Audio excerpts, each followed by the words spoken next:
Support for this podcast comes from the Central Valley Journalism Collaborative, connecting communities with the resources, infrastructure, and networks to ensure a vibrant local free press. From KVPR in Fresno, this is Central Valley Daily. It's Wednesday, July 2nd. I'm Elizabeth Arkalian. Coming up, a Valley Water Agency is threatening to cut water access to a small community, claiming the water bill hasn't been paid.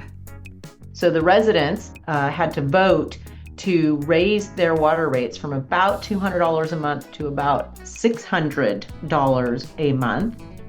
But is that enough to fix the problem? We'll dive into this messy water fight after these news headlines.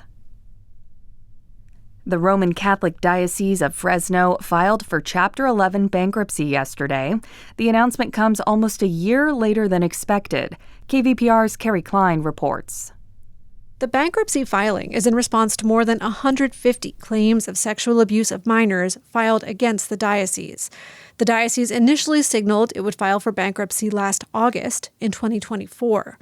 Rick Simmons is an attorney representing survivors of this alleged sexual abuse, and he said all those cases ground to a halt last year at the suggestion of bankruptcy. But they could have kept going had they known the actual filing would take so long. During that time, these people could have brought their cases to trial. They could have had their public hearing, their day in court. They could have been able to have responsibility imposed by a jury, and they, lost those rights. His law firm asked a judge to demand evidence from the diocese of why the bankruptcy filing was postponed for so long. The Fresno Diocese is the fifth in Northern California to file for bankruptcy in the last year. For KVPR News, I'm Carrie Klein. The spokeswoman for the third largest school district in the state is now out of her job. In a post on the social media site LinkedIn, Nikki Henry writes that she has ended a nearly 6-year role with Fresno Unified. This comes just weeks after Henry was accused of producing a document using artificial intelligence. The document contained errors and inaccurate information about the teachers' union. This was all as the union and the district engaged in a bitter back and forth over its new superintendent. Henry owned up to her actions and says she's learned from the experience. An excise tax hike on California cannabis took effect starting yesterday, bringing the rate from 15% to 19%. The increase was triggered by a law passed in 2022 that ended the state's cannabis cultivation tax. It required California to increase taxes on cannabis if tax collections did not stay consistent. Supporters say the tax revenue provides critical funding for programs like substance abuse education, but critics say it will hurt an industry struggling to compete against illegal cannabis markets. Maisha Bahati is the co-founder and CEO of the Sacramento-based dispensary Crystal Nugs. She said she saw an uptick in customers Monday, the last day before the tax hike kicked in. So it was kind of like, are people coming in here to avoid this tax? And there were some people who were. They knew it was coming. They wanted to come and get something before that happened. Bahati says she supports a bill currently being considered by legislators that would bring the tax back to 15%. It would also delay the requirement to adjust the tax rate until the 2030 fiscal year. The federal government is taking back control of oil and gas permitting on California's public lands. Secretary of the Interior Doug Burgum rescinded an agreement that had put the state in charge of permitting. 4 local Republican congressmen praised Burgum's decision. They say the agreement had significantly limited petroleum production and revenue for the state. Environmental groups say the decision will harm California's environment and residents. A performance review conducted last year for 2 hotels at Yosemite National Park found persistent health and safety hazards. The internal report was obtained by USA Today through a public records request. The newspaper focused on the Ahwahnee Hotel and Yosemite Valley Lodge. It reports both were found to have, quote, poor risk management and deteriorating conditions that were deemed unsafe, including rodent infestations and mold. Park officials tell USA Today they aim to address issues and resolve any problems promptly. Support for Central Valley Daily comes from the members of KVPR. Join at $8 or more per month and access ad-free NPR podcasts through NPR Plus. Give now at kvpr.org/donate. And now to our main story. Imagine if your water bill increased by 200%. For residents of the community of Diablo Grande, that's the reality. Diablo Grande is a planned community in western Stanislaus County. Homeowners there voted to increase their water bills to nearly $600 a month as they face a tough reality. Their taps could quite literally dry up. For years, homes in this community purchased water from the Kern County Water Agency. And now that water agency has put Diablo Grande's water district, Western Hills, on notice for millions in missed water payments.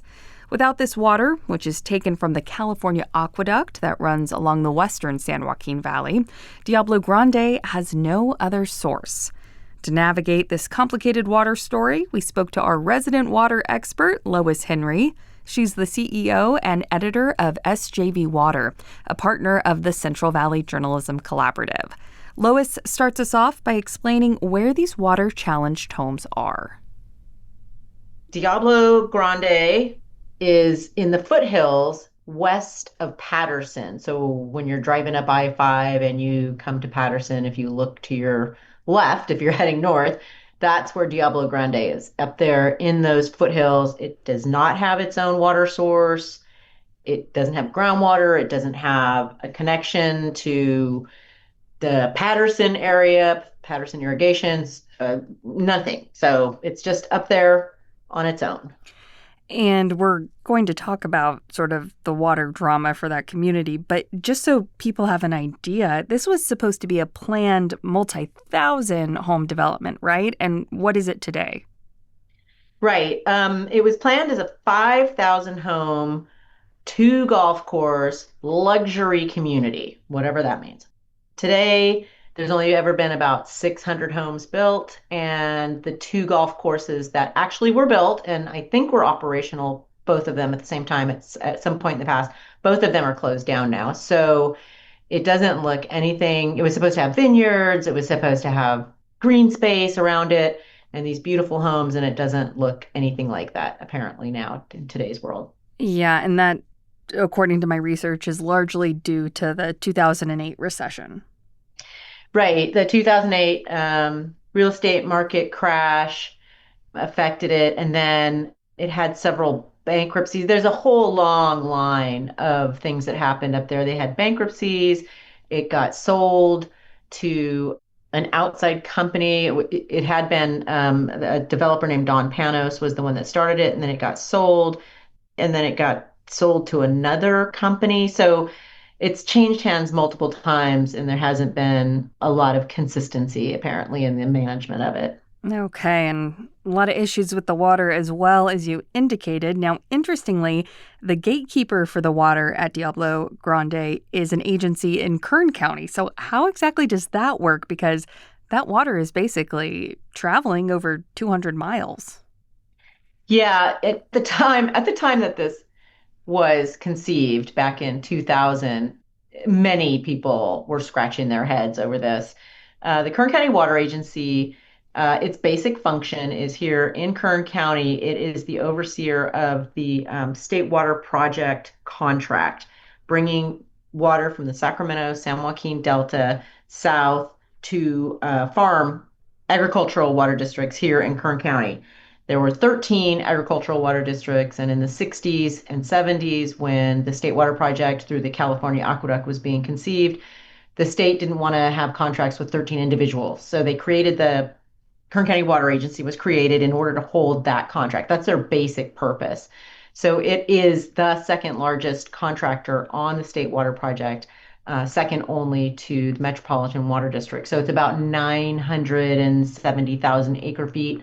If you were to get the full contracts, which you don't anymore, but that's the massive scale of what the Kern County Water Agency, that they administer that contract. Okay. Now, that agency has threatened to stop supplying water to Diablo Grande, and we're speaking on Monday, June 30th, which was a pretty big deadline, right? So what's the situation those residents are facing right now? So Western Hills stopped paying the fees associated with the water that was moved in that deal. And so the Kern County Water Agency said, okay, we're going to cut you off as of June 30th, unless you start making payments. So the residents of these 600 homes up there had to vote to raise their water rates from about $200 a month to about $600 a month. They don't get any more water for that. They're just trying to raise money to make payments to appease the Kern County Water Agency so that the agency doesn't shut them off. And the deadline had been June 30th. I'm working on a story right now to update this because the residents did, in fact, vote to boost their rates to about $600 a month. So they did do that on June 28th. That was Saturday.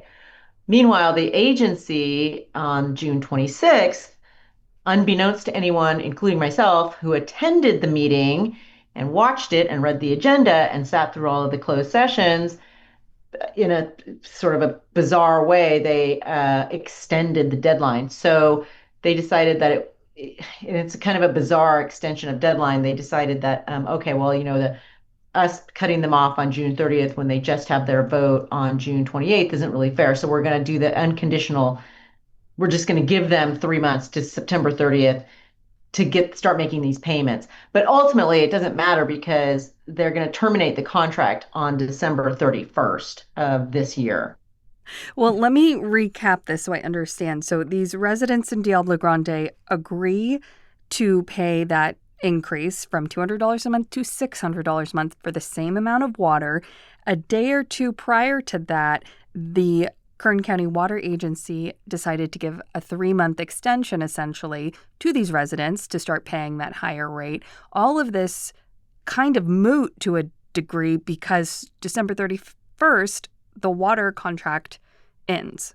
Am I understanding that right?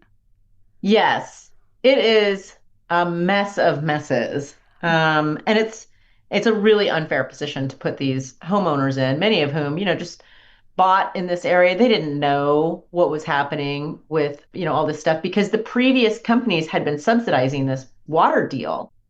So this is all very inside baseball for most people. I think the main question is, what are these residents in Diablo Grande going to do come December 31st? There is no answer to that question right now.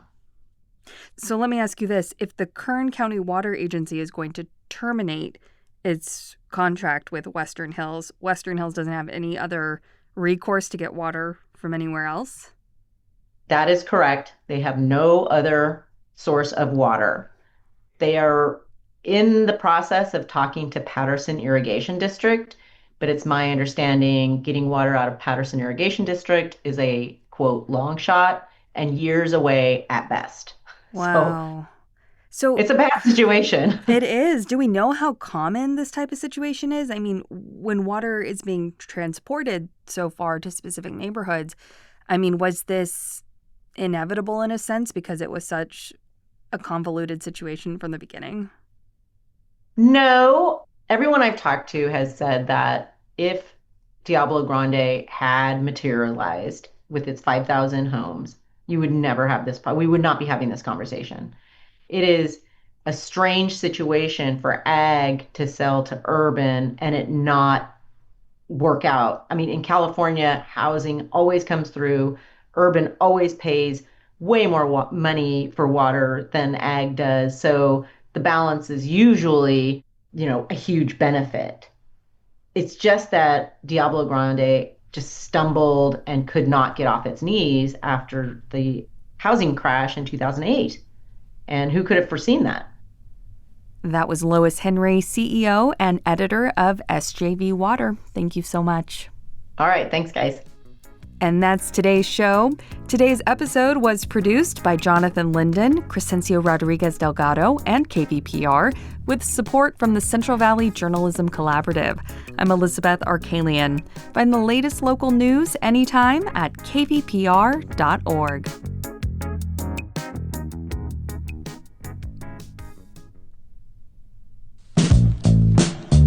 These days, there's so much news, it can be hard to keep up with what it all means for you, your family, and your community. The Consider This podcast from NPR features our award-winning journalism. 6 days a week, we bring you a deep dive on a news story and provide the context and analysis that helps you make sense of the news.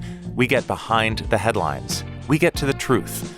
Listen to the Consider This podcast from NPR.